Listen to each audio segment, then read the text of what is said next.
할렐루야. 네, 수요일밤 나오신 여러분들 주의 이름으로 환영하고 축복합니다. 우리 옆사람 인사합시다. 반갑습니다. 인사합시다.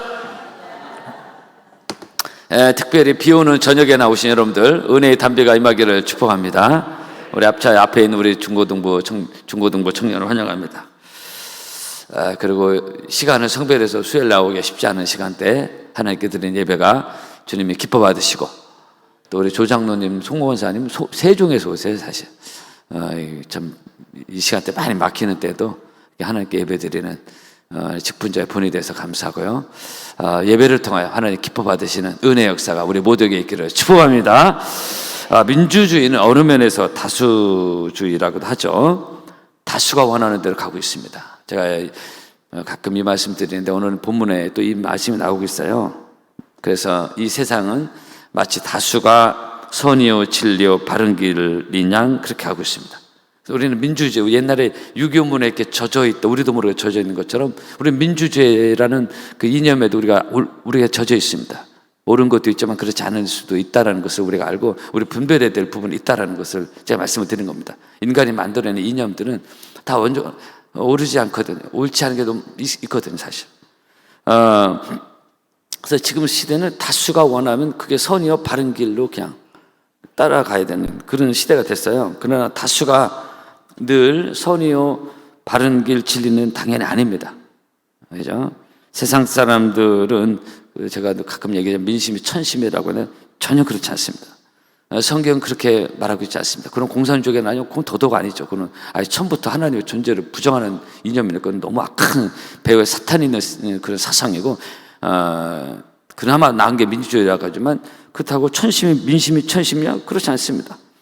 오늘 본문의 대표적인 구절 중에 하나가 또 나오고 있습니다. 오늘 이 이스라엘 백성의 광야 생활을 쭉 지금 몇 주째 보고 있는데 오늘 5절에 하나님께서 그들의 다수를 기뻐하지 아니하시 이렇게 나오고 있습니다. 이게 무슨 얘기입니까? 왜 이런 구절이 있습니까? 광야 이스라엘 백성들의 다수가 가나안 땅에 대한 회의를 가졌습니다. 가나안 땅에 의심을 가졌어요. 그죠? 하나님 약속에 대한 회의를 우리가 잘 알고 있지 않습니까? 그래서 그들이 애굽으로 돌아가자 그랬어요. 대다수가 원했던 겁니다, 이게 지금. 아마 투표했으면 그렇게 90% 이상 나왔어요. 거의 95% 나왔을 겁니다. 애굽으로 돌아가자 그랬어요. 12명의 정탐꾼 중에 무려 10명의 정탐꾼이 가나안 땅에 대한 회의적인 보고를 했잖아요.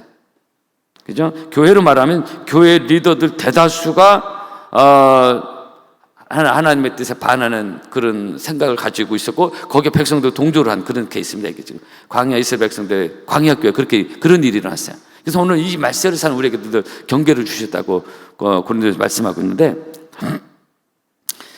그렇다면 대세가 이 다수의 생각과 결정으로 이제 가야 되는가 하는 것입니다. 그래서 다수 왁 하니까 보통 다수가 와 하면 사람들 득이양양 하잖아요. 그죠? 야, 대세는 우리 쪽으로 기울었다. 사람들 우리 쪽으로 왔다. 우리가 더 많다. 우리가 큰 흐름이다. 정치권 이거 굉장히 민감하잖아요.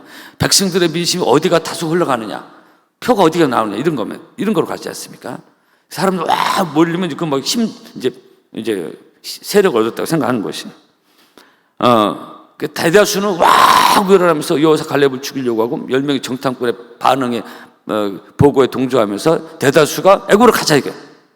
근데 여러분, 이 하나님이 그 다수를 기뻐하고 그들의 하나님이 그 다수에 동의를 했습니까? 사람들은 와 하고 이게 이쪽으로 가는 거였어요. 근데 하나님은 그들의 다수에 동의하지 않은 것을 우리가 알고 있습니다. 하나님은 하나님의 뜻은 완전히 반대 방향이었어요. 이런 게 많이 있다는 것입니다. 이런 게. 그래서 우리는 민주주의 살고 있지만은 우리는 이걸 잘 분별하면서 볼 필요가 있다는 것입니다. 세상은 다수가 결정을 하고 다수가 나가면은 때로는 정부도 손을 못 쓸 때도 있고, 특히 이명박 정부 대통령 때 대표적인 여러 가지 사건 중에 미국 소고기 파동이었습니다. 난리가 났지 않습니까? 촛불 집회, 저도 설명 기억하고 있어요. 저는 그때 이거 완전 코미디다. 근데 거기에 사람들이 동조하고 그러니까 정부도 당황해하고. 세계에서 그때 우리나라 코미디를 봤거든요. 우리는 거기 함몰돼가지고 우리가 바르는 줄 알고 미국 소고기 먹으면 죽는 줄 알고. 여러분 지금 10몇 년밖에 안 흘렀는데 지금 어떻게 됐습니까? 이런 미국 소고기 LA 갈비 없어도 먹습니다. 지금. 그때 대목 열심히 했었던 사람도 다 먹을 거예요 지금. 이게 다수가 확 갔던 것이 돌이켜보면 그 역사가 오래되지 않아도 그렇지 않다라는 것을 스스로 점검할 때가 너무 많다는 것입니다. 그죠? 훗날 역사가 결정할 것도 없어요. 지금 10몇 년도 안 됐는데 우리가 지금 보고 있지 않습니까? 그래서 이것이 다수가 저지를 수 있는 그런 함정이 너무나 많습니다. 그래서 그 당시 다수가 막 들고 일어나니까 촛불집이 난리가 나요. 툭하면 촛불집이 말이야. 요즘 촛불집 별로 이제 효력도 떨어졌지만은 막 떠는 거예요. 대통령도 막 사과하고 막. 왜? 막 다수가 들고 일어나는 거예요. 이건 분명히 아닌데 다수가 들고 일어나니까 뭐 어쩔 수 없이 또 사과를 하고 이런 식이 됐습니다. 그래서 저는 그때 한도 이것도 설교했지만 이거 한편은 코미디인데 진짜 10몇 년 지나니까 코미디였잖아요. 그게 얼마나 망신했습니까? 우리나라 사람들 수준이 이 정도인가? 그럼 미국 소고기 먹는 사람 다 죽을게. 광우병 한두가 가지고 막 침수 봉대가 돼가지고 다수가 와, 우리나라 특히 부안해동이 심하잖아요. 와 하면 와 하고. 그래서 특히 우리는 우리 민족이 약한 그런 부분이 있기 때문에 우리가 늘 조심할 필요가 있습니다. 늘 영적으로 깨어 있어서 분별할 수 있는 지혜가 필요하다 이거예요. 언론에 떠들고 다수가 일어나면 그게 진리냐, 그게 맞는 거냐, 우리 확 오죽하면 부안해동에는 한자가 있겠어요. 그래서 여러분 왜 다수, 그럼 저는 다수주의를 무조건 부정하고 소수가 오냐? 그것도 안 좋은데 말씀드리겠지만 다수냐 소수냐 그 차원이 아니에요. 여러분 왜 이런 부분이 생겼냐? 왜 그랬죠? 인간은 선하지 않습니다. 그래서 그래요. 제가 화요일날 새벽에도 이 말씀을 드렸는데 죄인입니다. 이제 뿌리 깊이 다윗 같은 사람도 시편 51편에 내가 죄악 중에 출생하였으며 모친이 죄 중에 나를 잉태하였나이다 그랬어요. 뿌리 깊이 죄성이 있어요. 인간은 선하지 않습니다. 우리 마음속에서 난 모든 것이 악하고 더러운 것이라고 예수님이 마태복음 15장 말씀하셨어요. 그래서 10길 물속을 놔도 한 길 사람 속을 알 수 없다는 게 그런 거예요. 인간 죄인의 마음 복잡합니다. 그런 인간 죄인의 다수가 와 일어나는 게 때로 위험할 수 있다는 것입니다. 그래서 그런 겁니다.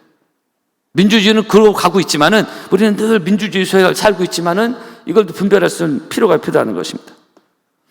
그래서 저는 그 촛불집에 얘기했지만 또 지금도 선거로 일어나는 여러 가지 보면서도 저 나름 판단을 해요. 사람들 다수가 하니까 뭐 그 결과는 받아들이지만 저건 아닌데라는 거예요. 그 광우병 파동도 저는 그때 그렇게 봤어요. 완전 코미디다. 근데 인간 왜 이런 문제가 생겨요? 인간은 선하지 않다. 인간의 생각이 죄스럽고요, 말이 죄스럽고 그렇습니다. 의인은 없나니 하나도 없다. 선을 행하는 자는 없나니 하나도 없다고. 거기서 말하는 선은 하나님께서 보시는 기준의 선입니다. 그래서 이 다수주의 조심할 필요가 있고, 그러니까 건강치 못한 다수, 하나님 뜻에 맞지 않는 다수, 하나님 기뻐하지 않는 다수, 이것은 1000만 명 모여 있어도 1000만 명이 들고 일어나도 사람들은 막 그렇게 모이면 막 으쌰으쌰가 되는 것 같고 뭐 그 힘이 되는 걸 사람들이 알고 있기 때문에 특히 정치인들은 아주 민감합니다. 옳고 그름을 떠나서 사람들이 모이면 그 힘이 되는 거 알아. 그래서 그렇게 하는데 우리는 이 부분에 늘 분별이 필요하다는 거예요. 그 세상 사람들 와 모이면 그걸 두려워하고 그 힘이니까 그걸 인정할 수밖에 없는 그런 사람들이 모인 죄인들의 사이입니다. 그러나 하나님은 그렇지 않습니다. 다수가 광야, 오늘 이스라엘 백성들의 다수를 하나님 기뻐하지 않았다는데 결국 광야 이스라엘 백성들의 이 건강치 못한 이 다수는 광야에서 다 멸망당했지 않습니까? 오늘 5절 한번 다시 보실까요? 한번 더 따라 보실까요? 그들의 다수를 하나님이 기뻐하지 아니하셨으므로.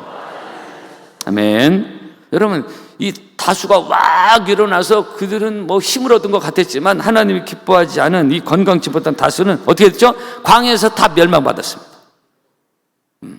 하나님은 다수가 일어났는데 이거 뭐 어떻게 응대해야 되냐? 하나님은 당연히 안 그러시죠. 하나님이시고 우리는 피조물인다. 피조물 100만 명 일어났는데 하나님께 무슨 의미가 있겠습니까? 사람들은 그 의식하지만 결국 이 다수는 다 가나안 땅에 못 들어갔습니다. 그래서 이걸 본문에서 말하고 있는 것입니다. 이 사건은 그들의 다수를 하나님이 기뻐하지 아니하셨다. 성도 여러분, 우리가 이 땅을 살면서 또 교회 생활하면서 또 우리 민주주의라는 사회에 살면서 내가 나라는 사람이 때로 어디에선 다수에 속할 수도 있고 소수에 속할 수도 있습니다. 그러나 성도 여러분, 제가 중요한 것을 저 나름대로 말씀드리고 싶은 거 뭐냐면은 다수든 소수든 이거예요. 다수든 소수든 하나님이 기뻐하지 않는 다수라면, 하나님이 기뻐하지 않는 소수라면, 그것은 하나님이 기뻐하지 않는 것은 다수도 될 수 있고 소수도 될 수 있어요. 소수는 무조건 옳은 거 그거 아니야. 요즘 말하면 뭐 부자는 무조건 잘못되고 가난한 자는 무조건 선, 이런 논리도 있잖아요. 세상에는 그렇지 않습니다. 그런 논리를 따면 안 돼요. 가난한 자도 나쁜 사람이 있을 수 있고 부자도 좋은 사람이 있을 수 있어요. 부자냐 가난하냐 이런 식으로 가르면 안 된다. 마찬가지로 다수도 소수도 마찬가지예요. 하나님을 기뻐하지 않는 다수라면 또 소수랄지라도 무조건 소수는 옳다 그게 아니에요. 그러니까 하나님이 기뻐하지 않는 소수라면 그것도 아무 의미가 없습니다. 그래서 다수라도 하나님이 기뻐하는 다수가 되어야 되는 것이고 소수라도 하나님이 기뻐하는 소수가 되어야 된다는 것이에요. 이걸 우리가 분명히 가져야 되고, 그래서 지금 이 세상의 다수주의, 이 다수주의에 대해서는 저는 거부감 있다는 것입니다. 지금 다수가 떠들면 특히 선거에서 이기면 가까운다니잖아요. 지금 법이고 나발이고 뭐가 있습니까? 다수가 자기 지지했다 이거 막 나가는 게 얼마나 많습니까? 다수가 마치 선이냐 다수를 힘으로 삼아가지고 이 잘못된 부분이 너무 많아요. 그 부분을 제가 말하고 있는 것입니다. 그래서 교회도 이런 잘못된 다수주의는 늘 조심할 필요가 있고요. 교회 전체적으로 마찬가지고 어떤 모임이나 회의에서도 마찬가지입니다. 무조건 다수가 결정하고 다수가 얘기하면 선이다 그게 아니에요. 중요한 것은 하나님의 뜻입니다. 그래서 때로는 하나님 앞에서 소수가 선일 수도 있고 때로는 다수가 선일 수도 있어요. 그죠? 그래서 잠언 19장에 사람의 마음에는 많은 계획이 있어도 오직 여호와의 뜻이 완전히 서리라 그랬어요. 믿음으로 따라 하실까요? 오직 여호와의 뜻이 완전히 서리라. 아멘. 그래서 우리는 민주주의라는 사회에 살고 있지만 공산주의보다 그래도 훨씬 낫지만 민주주의 살고 있지만 우리는 민주주의 이념으로 사는 게 아니라 신본주의로 살아야 된다 이게. 교회도 마찬가지입니다. 요즘은 교회가 은혜가 떨어진 교회 다수주의로 가고 있어요. 하나님의 뜻이고 나발이고 성령 그거 없어요. 사람들이 어떻게 힘을 써가지고 어떤 조직이나 기관에서 이거로 가려고 그래요. 신본주의 하나님의 뜻이 중요한데 이건 별로 관심이 없어. 그렇게 하면 안 된다 이게. 다수주의든 소수주의든 중요한 것은 하나님의 뜻이야. 결국은 하나님의 뜻이 이루어지기 때문에 그렇습니다. 마태복음 7장입니다. 예수님이 좁은 문과 넓은 문 말씀하실 때 멸망으로 인도하는 문은 크고 그 길이 넓어서 그리로 들어가는 자가 많다고 그랬잖아요. 다수가 멸망의 길을 간다는 것을 예수님이 말하는 거예요. 그러나 생명으로 인도하는 문은 좁고 길이 협착하여 찾는 이가 적다 그랬습니다. 출애굽기 23장입니다. 다수를 따라 악을 행하지 말며 송사의 다수를 따라 부정당한 증거를 하지 말라 이렇게 말했습니다. 그래서 몇 번 말씀드린 대로 솔직히 성경에서는 이 다수에 대해서 썩 호의적이지 않다고 그랬어요. 어느 본문도 그랬고 출애굽기에도 말씀하시고 마태복음 7장 예수님 말씀하시고 그 왜 그러냐 아까 제가 말씀드린 서두에 근본적으로 인간은 선하지 않다. 죄인들에게 하나님 모르는 죄들이 다수가 돼서 생각하고 만들어내는 길이 결코 옳지 않은 길이 많을 수 있다는 것입니다. 다는 아니지만. 그래서 교회도요 이런 신본주의가 빠져나가고 다수주의로 하면 큰일 납니다. 거듭 말씀대로 광야 이스라엘 백성들이 다수주의로 결정해서 애국으로 돌아갔으면 어떻게 되겠습니까? 다 죽는 거예요. 그래서 가나안 땅 못 들어갑니다. 유명한 역사학자 토인비, 제가 대학 들어가면서 이분의 이분이 쓴 책을 내용이 되게 어려웠던 기억이 납니다. 유명한 역사학자 토인비가 이런 얘기를 했습니다. 세상에는 수많은 사람들이 희망의 역사를 기대하지만 정작 역사의 수레바퀴는 열심 있고 비전 있는 소수에 의해서 움직여진다. 이런 소수의 어떤 가치에 대해서 이 토인비는 뛰어난 세계적인 역사학자인데 이런 얘기했어요. 그러니까 정작 역사의 수레바퀴는 열심 있고 비전 있는 소수에 의해서 움직여. 교회도 가만히 보면요, 1000여 명, 2000여 모였어도 소수의 헌신된 자들에서 교회가 움직이는 게 많이 있습니다. 그걸 말하면. 그래서 주변인들이 있고 중심에 들어와서 일하는 분들이 있고 그런 거예요. 결국 가나안 땅 정복, 그 약속의 땅도 12명 중에 2명으로 아주 소수였던 여호수아 갈렙에 의해서 그 땅이 정복되지 않습니까? 믿음의 소신이 있던 그런 믿음의 소신이 있던 소수가 가나안 땅에 들어갑니다. 와 하고 뭐 대단했던 사람 다 죽었어요. 그래서 이건 아주 조심해야 되는 것입니다. 그래서 그 소수에 의해서 두 사람에 의해서 역사가 토인배가 말한 대로 역사의 수레바퀴가 굴러갔고, 그리고 하나님의 뜻이 그들의 소수에 의해서 이루어지고 가나안 땅의 역사가 그들의 소수에 의해서 쓰여지는 것을 볼 수 있습니다.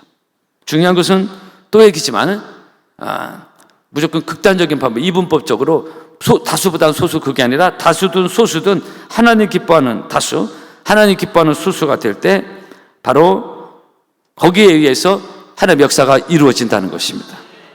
그래서 중요한 것은 뭐냐? 성도 여러분, 중요한 것은 뭐냐? 하나님이 기뻐하시느냐 기뻐하지 않느냐, 이게 기준입니다.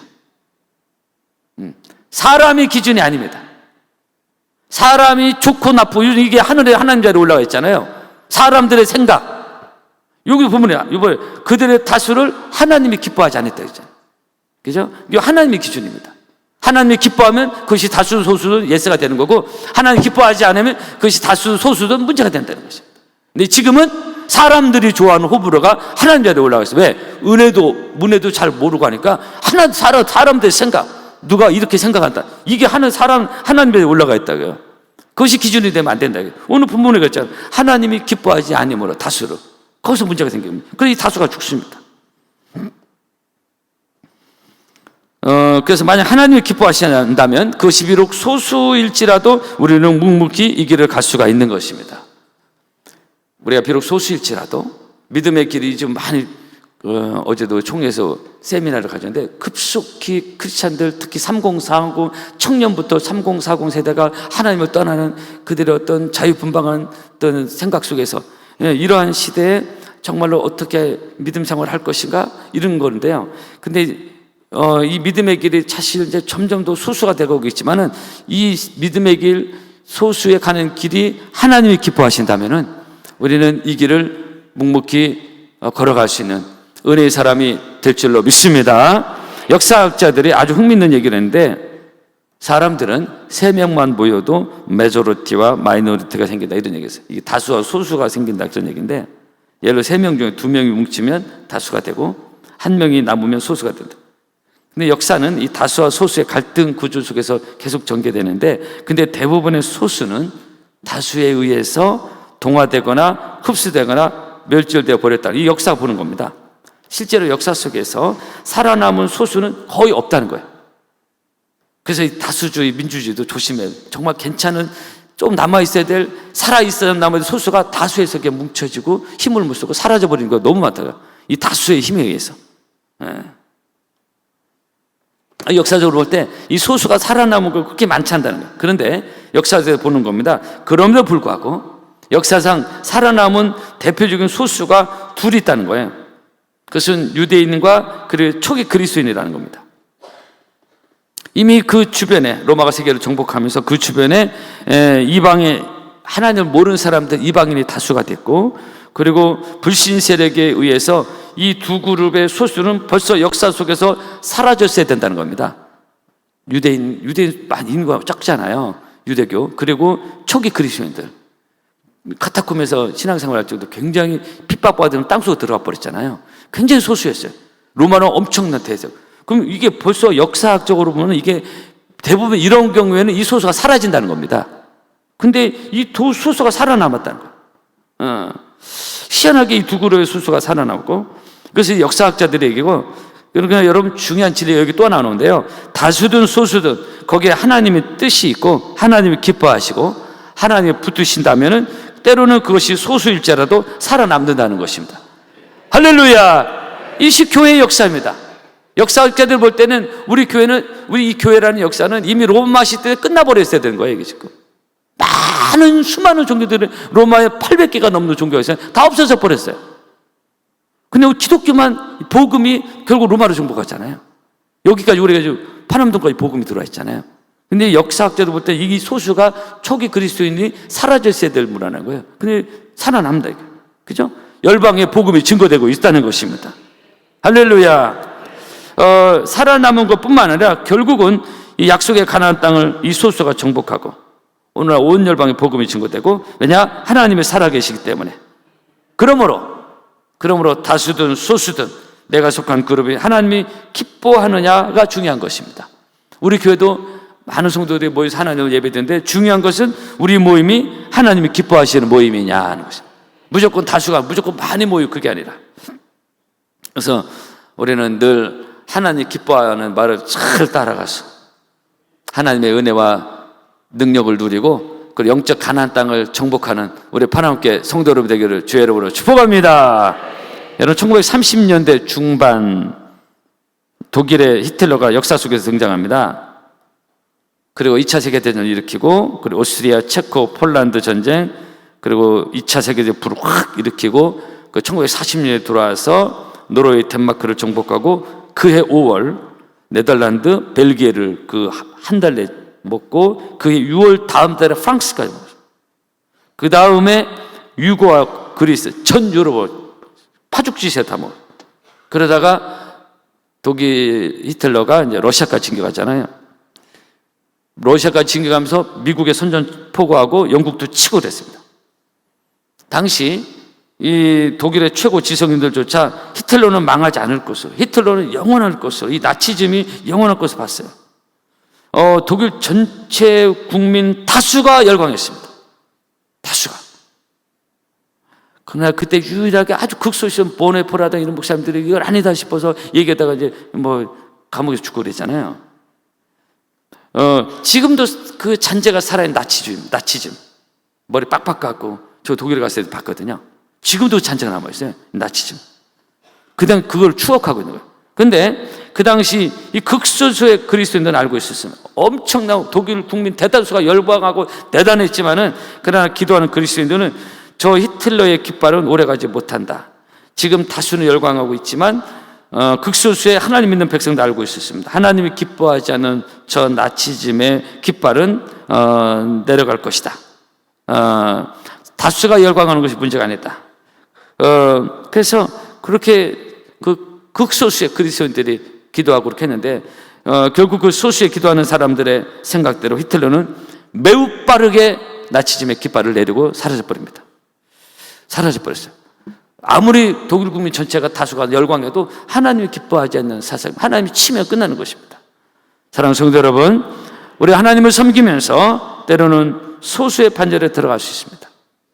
가정에서 예수 믿는 것 때문에 핍박받으면서 소수로 믿음을 지켜오다가 오늘 여기까지 오신 분들도 있을 것입니다. 그래 나중에 가정복음을 이루고, 친척들 사이에서도 어려움을 당하는, 때로는 왕따를 당할 수 있고, 특히 요즘은요 직장에서 예수 믿는 거 잘못 표현했다가는 아주 소수의 반열에 들어갈 수 있어요. 그죠? 우리 가는 길이 많은 사람들이 열광하고 좋은 열광하는 그런 길은 아닙니다. 근데 우리가 늘 기억해야 될 것이 뭐냐면은, 우리 삶의 분명한 초점, 표대는 하나님이시라는 것입니다.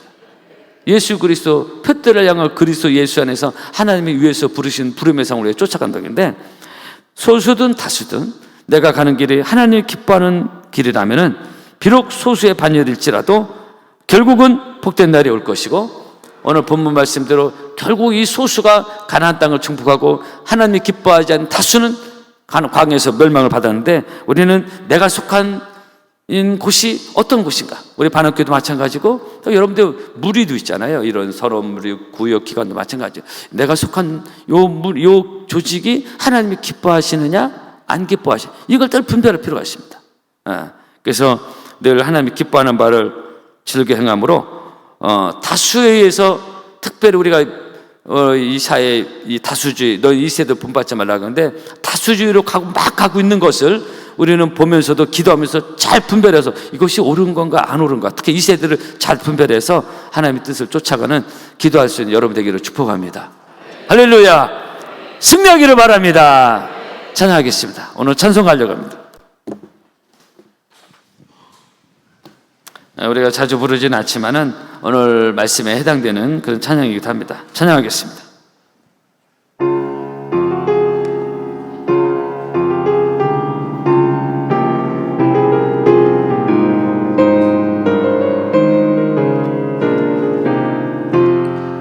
어느 민족 누구게나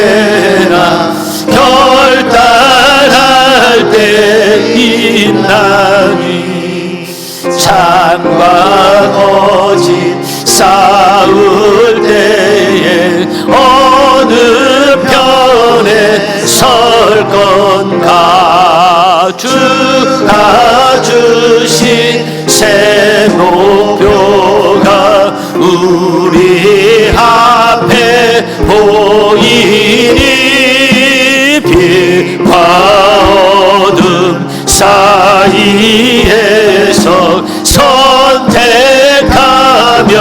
살리라고 상하고 아름답다 진리편에 서는 일 진리 위에 억압받고 명예이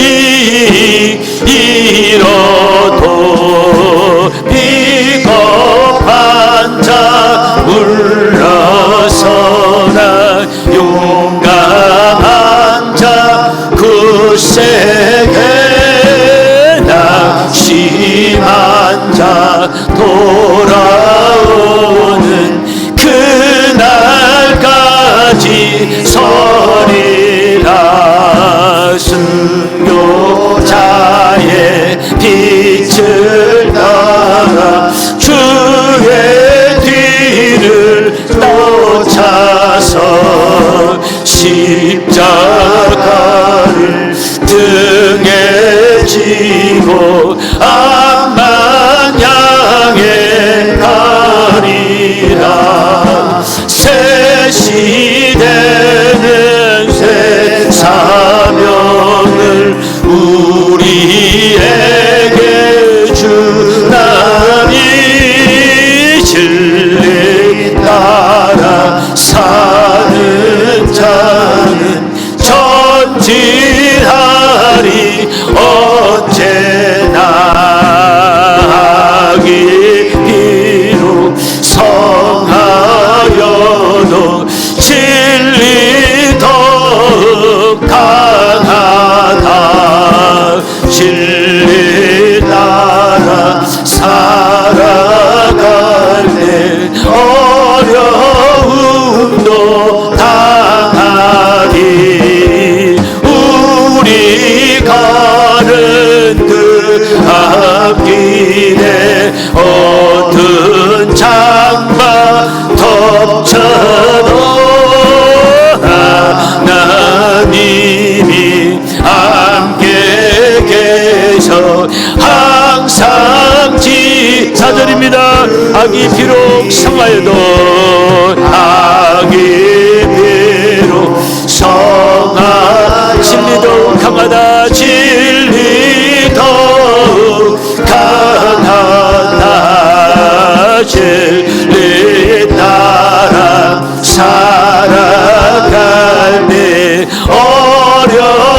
어려움도 당하리 우리 가는 그 앞길에 어두운 장막 덮쳐도 하나님이 함께 계셔 항상 지켜주시리 아멘. 기도하겠습니다. 우리의 말씀을 우리가 기억합니다.